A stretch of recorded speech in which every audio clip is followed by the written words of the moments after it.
The 70 to 200 f2.8, it is an absolute beast of a lens, very reliable, workhorse. Portrait photographers, wedding photographers, you can definitely find it in their bag. But in the last 5 years, I can probably count on two hands how many times I've actually used this lens. So in this video, I want to talk about why I have this lens, but I don't use it that often. Let's get to it.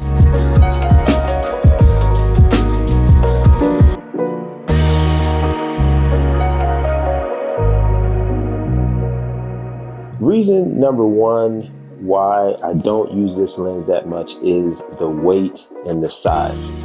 Now I know I'm a bigger guy, so don't be going down in the comments talking about why you be hitting the gym and then complaining about the size of this lens.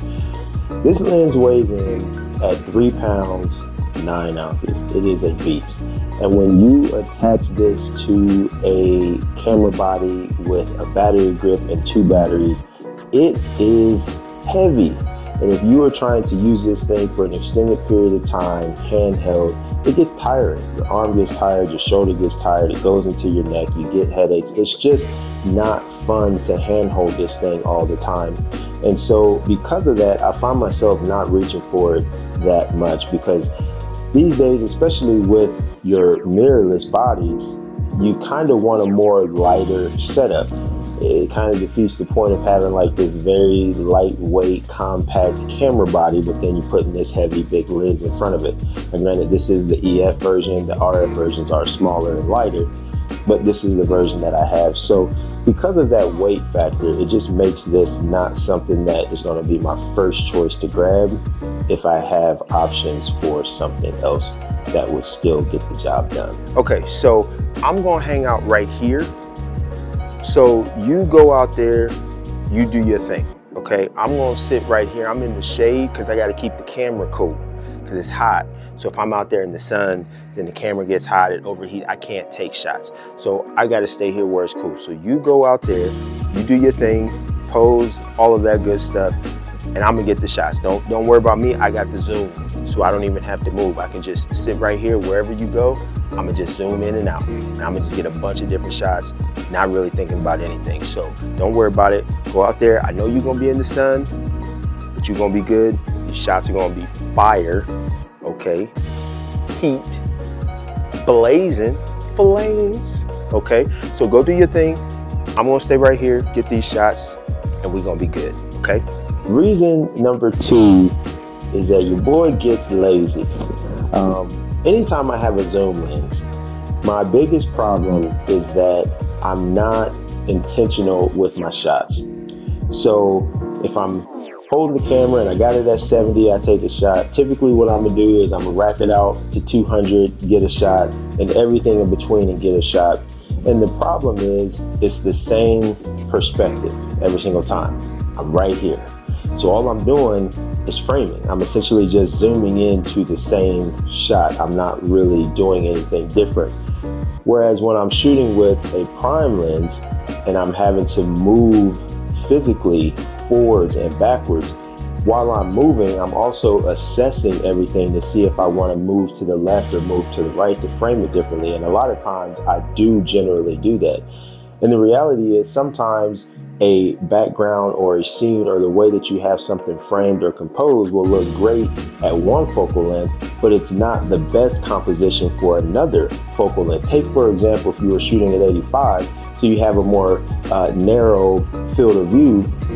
Well, then if you were at 80 or at 35, now you have a lot more in your scene. So maybe the position that you were in at 85 isn't the best position for 35. So you would typically move to frame it right. Anytime I'm using zoom lenses, I just get lazy and I don't do that. And I just kind of take a bunch of shots and they're all kind of the same shots. So then when I get back home, I've got a lot of shots that I have to go through. They're all kind of the same. And I didn't necessarily capitalize on the location and get the shots that I want. Now, of course, I can be intentional with the zoom the same way that I can be intentional with the prime. It's not like having a zoom gets rid of all intention. but I am a realist. And when I use zoom lenses, I'm not intentional. I don't think about what I'm doing. I just zoom and capture shots. So because of that, and because I like to be a lot more intentional these days with my shots, and I like to be more methodical, and I don't like to just shoot. This just doesn't get picked up very often for that reason. How much more do you want from me? More. How much more bokeh do I need to have? More bokeh. How many pictures do I need to take? More pictures. But this lens is the best. But does it shoot at a different aperture and the same f-stop? What the fuck does that mean, Anthony? You're welcome. What the fuck is he talking about? Reason number 3, and speaking of prime lenses, I just prefer the faster primes. I prefer the f1.8, 1.4, 1.2 over the f2.8. And you're talking 2 or 3 stops difference. Now, when you are looking at a low light situation, 2 stops or 3 stops, that's a big difference. Now, I know with today's modern cameras, you definitely can push ISO much further than you could with DSLRs, and a lot of the modern cameras have IBIS, so that lets you shoot lower shutter speeds. So there are ways to more effectively work around those stops today than how it used to be yesterday. But I still prefer to have that so that I can keep my ISO as low as possible, to be able to have as clean an image as possible. Now, if I have to push my ISO, I don't really care. I will definitely push it. I have no fear in pushing ISOs on any of the cameras that I use today. But it's just nice to have that ability to be able to go down to, f1.2, 1.4, 1.8, whatever. It's nice to have that. And then when it comes to blurring out the background, depth of field, it's also nice to have that added benefit as well. Now, of course, with the 70 to 200, if you rack this thing out at 200, shoot at 2.8, you're going to have some very nice, smooth, out of focus elements, and the subject is definitely going to pop. But, if I'm using something like an 85 or a 50 or a 35, it's nice to be able to have that aperture set to, 1.4, and still be able to have that blurry background versus shooting at f2.8. Now, in its defense, depending upon how you have it framed, how close your subject is to the background, the difference between 1.4 and 2.8 with respect to out of focus backgrounds, it's not always dramatically different. It definitely can be. It isn't always different, but it really comes down to having the ability to do it if you need to. These days, I don't really stop that, or I don't shoot wide open all the time. I don't like just blurring out the background all the time these days. Definitely used to. Definitely used to. And I know some people, they're like, well, if I get a lens that's f1.2, I'm shooting it at 1.2 all the time. Nothing wrong with that. I don't do that.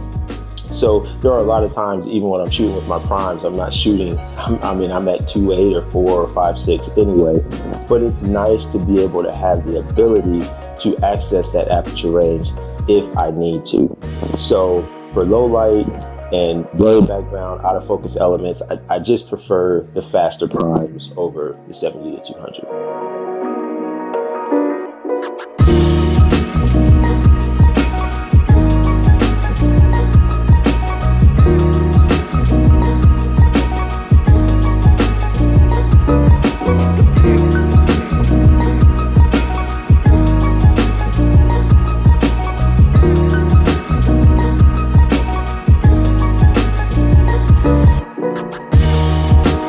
And the last reason number 4, is visibility.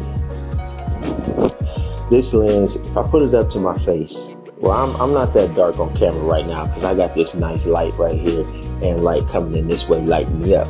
But your boy is dark, okay? This thing is too visible. I really wish that Canon would either make these black or offer a black version. I know they're not going to make them black because they like them being visible with sports and all that kind of stuff. You immediately recognize it. Although the Sony ones are white too, so now it's kind of hard to tell which is which if you don't know.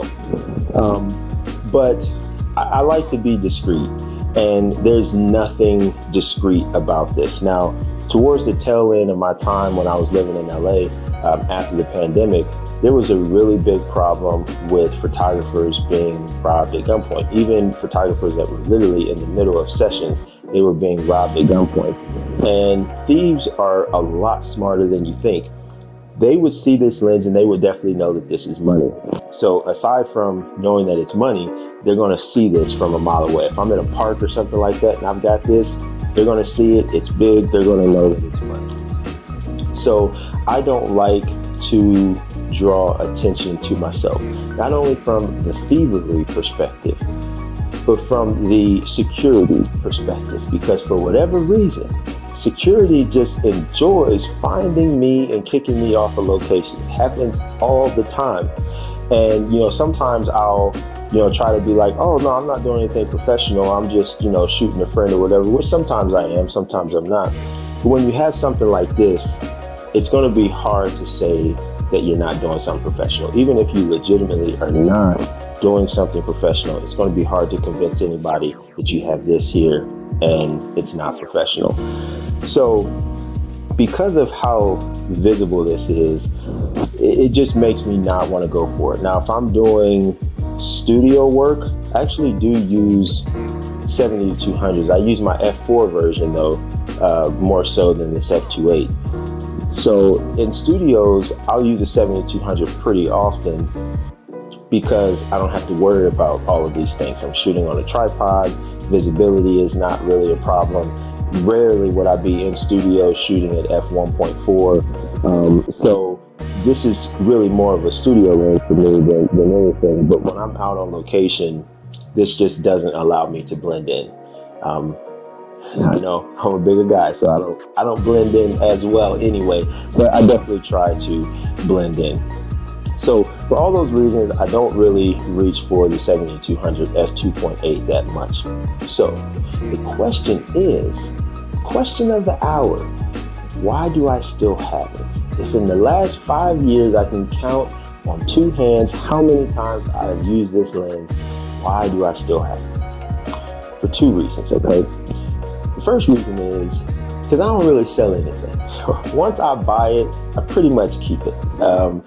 It probably should sell stuff that I don't use, don't need, don't want, but I just don't sell things. Once I have it, and it just kind of goes away, and maybe I'll need it at some point down the line and I have it. So that's kind of like the big reason. But the even bigger reason is that the 70-200 f2.8, it does not miss. And I would argue that that is the case for any brand, Canon, Nikon, Sony. If you have the 70-200 2.8 version, it just doesn't miss. The autofocus is spot on. The images are tack sharp. This is the only lens that I have ever purchased since I've been a photographer that I could put on any camera body that I had, and the autofocus was spot on. Every other lens, I had to do some sort of autofocus micro adjustment. Of course, that's not a problem on the mirrorless bodies, but it just worked right out the box, worked with every camera that I put it on. The image quality, the color rendition, everything about this lens, it just produces great work. It's like if you cannot produce a great image with the 70-200, it is definitely you as a photographer, because this lens does everything you need from it and more. It is a tank, it is a beast. So although it isn't by any stretch of the imagination considered a specialty lens, it is somewhat of a specialty lens for me. I don't need it all the time. I'm going to reach for primes 99% of the time, but that 1% when I need this 70-200, it comes through, and I know that I don't have to worry about it. It is going to deliver. It's going to do everything that I need it to do. There are some times where I know I'm going to be in a situation where I'm not going to be able to move as much. So those are the times where a lens like this is really going to come in handy, because if I know I'm going to have to be more stationary, I still want to be able to get in tight shots, get wider shots, and I don't want to have to be changing lenses every single time to be able to do that. So this will come in handy for that. But outside of that, even though I don't use it, don't expect to see it on the classifieds anytime soon. Not selling it, gonna keep it, and when I need it, I pull it out and it treats me nice every single time.